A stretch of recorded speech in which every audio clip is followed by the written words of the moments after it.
चंचल और चहक की दोस्ती। एक दिन चंचल और चहक ने जंगल के एक नए हिस्से की खोज करने का फैसला किया जहां वे पहले कभी नहीं गए थे। वे पेड़ों के बीच से होते हुए आगे बढ़े। चंचल पेड़ों पर कूदती और चहक उसके ऊपर उड़ती। हवा में एक मीठी ताज़ा खुशबू थी। थोड़ी देर बाद उन्हें एक धीमी मधुर आवाज़ सुनाई दी, जैसे पानी कहीं से गिर रहा हो। लगता है हमें कुछ मिल गया, चहक ने फुसफुसाते हुए कहा। वे आवाज़ की दिशा में आगे बढ़े और जल्द ही एक सुंदर झरना देखा। पानी एक ऊंची चट्टान से नीचे एक छोटे साफ तालाब में गिर रहा था। चंचल की आंखें चमक उठीं। ये कितना सुंदर है, उसने कहा। चहक भी खुशी से चहक उठी। वे झरने के पास गए। तालाब के किनारे एक बड़ा चिकना पत्थर था। चंचल उस पर चढ़ना चाहती थी, लेकिन वो थोड़ा फिसलन भरा था। सावधान चंचल, चहक ने कहा। ये फिसलन भरा हो सकता है। चंचल ने कोशिश की, लेकिन उसका पैर फिसल गया। इससे पहले कि वो गिरती, चहक तेजी से उड़ी और अपनी चोंच से एक सूखी पत्ती लेकर आई। इसे पकड़ो, उसने कहा। चंचल ने पत्ती को पकड़ा और धीरे से पत्थर पर चढ़ गई। धन्यवाद चहक, उसने कहा। तुमने मेरी मदद की। चंचल और चहक ने उस दिन झरने के पास बहुत मजा किया। उन्होंने सीखा कि दोस्ती में एक दूसरे की मदद करना कितना जरूरी है। तारा और जादुई खजाना। एक बार की बात है, एक छोटी सी लड़की थी जिसका नाम तारा था। उसे नई नई चीजें खोजना बहुत पसंद था। वो हमेशा कुछ न कुछ अनोखा ढूंढती रहती थी। एक धूप वाले दिन तारा अपने पुराने खिलौनों के बक्से में कुछ ढूंढ रही थी। अचानक उसे एक पुरानी चमचमाती हुई चीज मिली। ये एक नक्शा था। नक्शे पर एक बड़ा सा एक्स बना था जो एक जादुई बगीचे की ओर इशारा कर रहा था। तारा की आंखें चमक उठीं। एक खजाना? वो फुसफुसाई। तारा ने अपनी छोटी सी पीठ पर एक बैग टांगा जिसमें उसका पसंदीदा सैंडविच और पानी की बोतल थी, और वो खजाने की तलाश में निकल पड़ी। रास्ते में उसे एक रंग बिरंगा पक्षी मिला जो पेड़ पर बैठा था। पक्षी ने अपनी चोंच से इशारा किया और मधुर आवाज में कहा, मैं चीकू हूं, मैं तुम्हारी मदद कर सकता हूं। चीकू ने तारा को बताया कि जादुई बगीचा एक ऊंची पहाड़ी के पीछे है जहां इंद्रधनुष का पुल है। तारा और चीकू दोनों मिलकर उस दिशा में चल पड़े। जब वे पहाड़ी पर पहुंचे तो उन्हें सचमुच एक चमचमाता हुआ इंद्रधनुष का पुल दिखा। वे पुल पर से गुजरे और दूसरी तरफ एक खूबसूरत बगीचा था। बगीचे में हर तरफ रंग बिरंगे फूल खिले थे और हवा में मीठी खुशबू फैली थी। बीच में एक बड़ा सा पेड़ था और उसी के नीचे नक्शे वाला एक्स बना था। तारा ने एक्स वाली जगह पर खुदाई की। उसे एक छोटा सा चमकता हुआ बक्सा मिला। जब उसने उसे खोला तो उसमें खजाना नहीं बल्कि एक छोटा सा पौधा था। तारा ने समझा कि असली खजाना कोई सोना चांदी नहीं बल्कि प्रकृति की सुंदरता और नए दोस्त बनाना है। उसने उस पौधे को बगीचे में लगा दिया और चीकू के साथ मिलकर हंसने लगी। नानी के घर का जादू। रोहन को अपनी नानी लीला के घर जाना बहुत पसंद था। नानी की कहानियां, उनके बनाए पकवान, सब कुछ अच्छा लगता था। पर एक बात थी जो रोहन को थोड़ी परेशान करती थी, माइनस नानी के घर रात में सोना। नानी, क्या मुझे आज रात यहीं रुकना पड़ेगा? रोहन ने एक शाम पूछा जब उसकी मम्मी पापा जाने लगे। नानी लीला ने उसे प्यार से गले लगाया। हाँ मेरे बच्चे, और ये बहुत मज़ेदार होगा। रात हुई। नानी ने रोहन को बिस्तर पर लिटाया। नानी, यहाँ अंधेरा बहुत है, रोहन ने फुसफुसाया, और मुझे अपनी मम्मी की याद आ रही है। नानी लीला मुस्कुराई। मेरे प्यारे रोहन, क्या तुम्हें पता है कि नानी के घर की रातों में एक खास जादू होता है? रोहन ने उत्सुकता से नानी की ओर देखा। यहाँ एक खास सपनों की बुनकर रहती है, नानी ने कहा। वो हर रात आती है और तुम्हारे सपनों को रेशम के धागों से बुनती है ताकि वे और भी सुंदर और मज़ेदार बन सकें।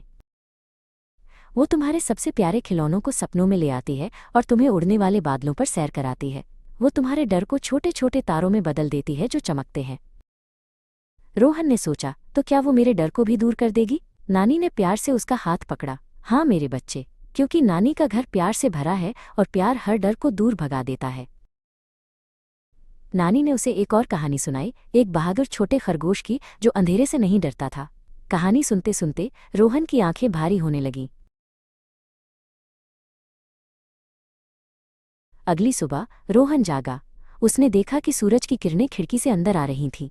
उसे पिछली रात का कोई डर याद नहीं था। उसे बस एक सुंदर सपना याद था जिसमें वो उड़ रहा था।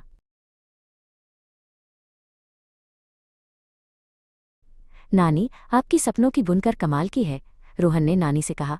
नानी मुस्कुराईं। हाँ मेरे बच्चे, नानी का प्यार ही वो जादू है जो तुम्हारे सपनों को बुनता है। उस दिन के बाद रोहन को नानी के घर सोना बहुत पसंद आने लगा। अतरंगी दुल्हनें। रिया को एक बहुत ही मज़ेदार आइडिया आया। उसने अपनी सहेलियों प्रिया, मीरा और आनंदी को बुलाया और कहा, चलो इस बार हम एक अनोखी चुनौती करते हैं, कौन बनेगा सबसे अतरंगी दुल्हन। सब हंसने लगे। दुल्हन, वो भी अतरंगी। उन्होंने सोचा, शादी में तो सब दुल्हनें सुंदर दिखती हैं, पर हम तो सबसे अलग दिखेंगे। उन्होंने तय किया कि सब दुल्हन बनेंगे, पर अपने ही अंदाज में। तैयारी शुरू हुई। भारी भरकम लहंगे निकाले गए, लंबी लंबी चुनरियां, ढेर सारा मेकअप और चमचमाते गहने। कमरा एक बड़े ड्रेसिंग रूम जैसा लगने लगा। प्रिया ने एक भारी लहंगा उठाया। इसे पहनकर चलना कितना मुश्किल है, उसने कहा। उसे अपनी स्कर्ट उठाते उठाते परेशानी हो रही थी, जैसे कोई बहुत भारी सामान उठा रहा हो। मीरा ने नकली झुमके और ढेर सारा मेकअप देखा। इतना सब लगाकर मैं खाऊंगी कैसे, उसने मजाक में पूछा। सब हंसने लगे।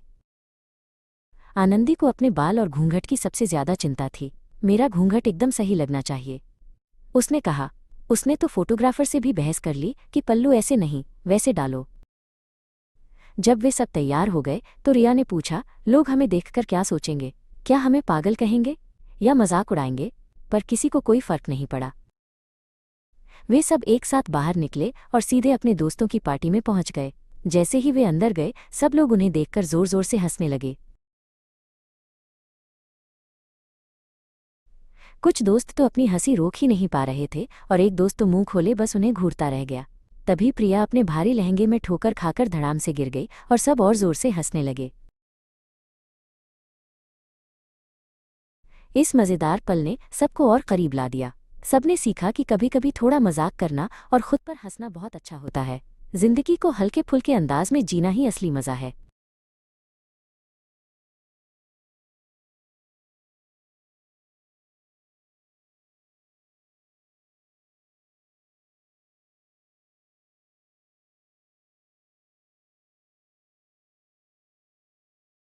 कुछ दोस्त तो अपनी हंसी रोक ही नहीं पा रहे थे और एक दोस्त तो मुंह खोले बस उन्हें घूरता रह गया। तभी प्रिया अपने भारी लहंगे में ठोकर खाकर धड़ाम से गिर गई और सब और जोर से हंसने लगे। इस मज़ेदार पल ने सबको और करीब ला दिया। सबने सीखा कि कभी कभी थोड़ा मजाक करना और खुद पर हंसना बहुत अच्छा होता है। जिंदगी को हल्के फुल्के अंदाज में जीना ही असली मजा है। नन्हा बावर्ची। गांव में एक छोटा सा घर था जहां आर्यन अपनी दादी के साथ रहता था। आर्यन को दादी की कहानियां और उनके हाथों का खाना बहुत पसंद था।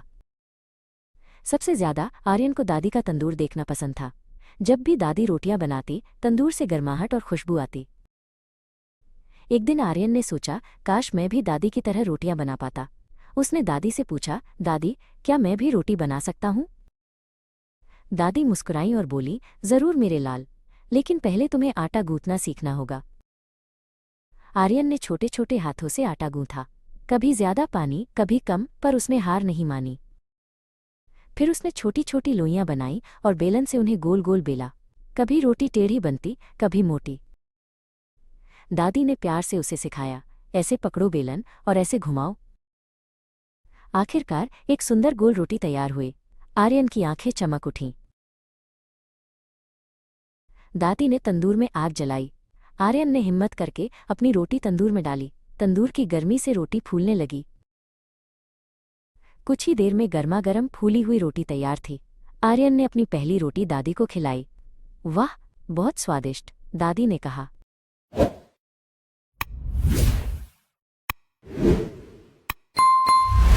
ऐसे ही दिल को छू जाने वाले रियल मोमेंट्स के लिए हमारे चैनल कार्टून मॉडल स्टोरी को सब्सक्राइब करें। बेल आइकन दबाना न भूलें ताकि अगली कहानी आपसे छूट न जाए।